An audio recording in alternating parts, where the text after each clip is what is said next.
Theoretically पता होना चाहिए, मतलब इसमें ऐसा कोई नई बात नहीं बताने वाले हमें। What is the difference between calls in arrears and calls in advance. हाँ, एक इंटरेस्टिंग पॉइंट आप सीखेंगे इंटरेस्ट को लेके।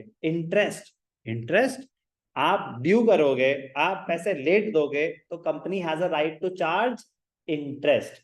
जब कंपनी चार्ज कर रही है इंटरेस्ट आपसे, तो वो किस पे चार्ज कर रही है?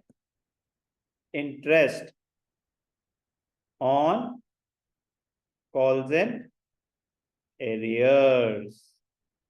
यस और नो? एरियर्स पे चार्ज कर रही है।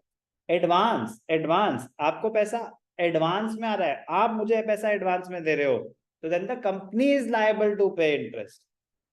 तो वो क्या होता है? Interest on calls in advance. Meaning तो क्लियर है ना? कॉल्स इन एरियर्स का इंटरेस्ट क्या होगा? Paid by the shareholders to the company.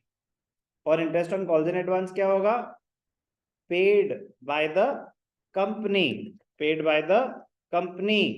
To the shareholders. तो उन्होंने बोला कि shareholders will never be at a loss. तो जब कंपनी पे कर रही है शेयर होल्डर्स को, तो पे करेगी 12% पर एनम, और जब कंपनी चार्ज कर रही है तो चार्ज करेगी 10% per annum.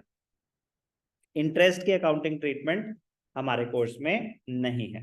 Interest on calls in arrears, interest on calls in advance की अकाउंटिंग ट्रीटमेंट हमारे कोर्स में नहीं है। हमें बस रेट पता होना चाहिए। तो गलती कर देते हैं कुछ लोगों, किसका 10 था किसका 12 था। तो मैंने क्या बताया कि लॉजिक बड़ा सिंपल सा है। जब कंपनी पे कर रही है शेयर होल्डर्स को, तो ज्यादा देगी, तो शेयर होल्डर से जब चार्ज कर रही है तो कम करेगी। Share holders will never be at a loss. याद करने का तरीका है, ये कोई रूल नहीं है, ये याद करने का तरीका है। तो ज्यादा वाला कौन सा होगा? जब कंपनी शेयर होल्डर्स को दे रही है। ओके, कोई डाउट? मैं इसमें तो ये रूल नहीं है ना, मैं लिख कैसे, मतलब अंडरस्टैंडिंग के पॉइंट ऑफ व्यू से। तो 12% कौन सा होगा? जब कंपनी दे रही है, तो एरियर्स पे। बाकी सब थियोरेटिकल है।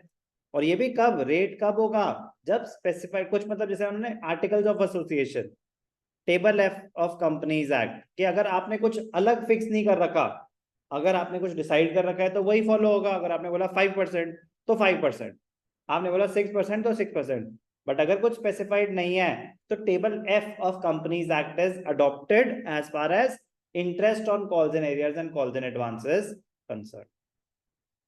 Meaning arrears, calls in arrears, difference कर रहे हैं हम कॉल्स इन एरियर्स और कॉल्स इन एडवांस का। कॉल्स इन एरियर्स मांगे तो थे, दिए नहीं उन्होंने। एडवांस जो मांगे भी नहीं थे वो भी दे दिए। इंटरेस्ट एरियर्स पे कंपनी चार्ज करेगी, और एडवांस पे कंपनी अलाउ करेगी, मतलब देगी कंपनी आपको interest. As per table F, arrears का इंटरेस्ट है 10% पर एनम, एडवांस का इंटरेस्ट है 12% पर एनम।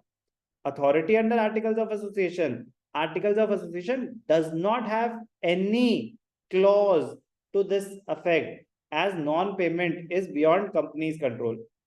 कह रहे कंपनी इस पे क्लॉज कैसे बना सकती है कि वो कंट्रोल नहीं कर सकती कौन पैसा देगा कौन नहीं देगा। कंपनीज एक्ट लॉ बनाएगी, लॉ नहीं बना सकते आप। A company may accept calls in advance only if its articles of association authorizes it to do so.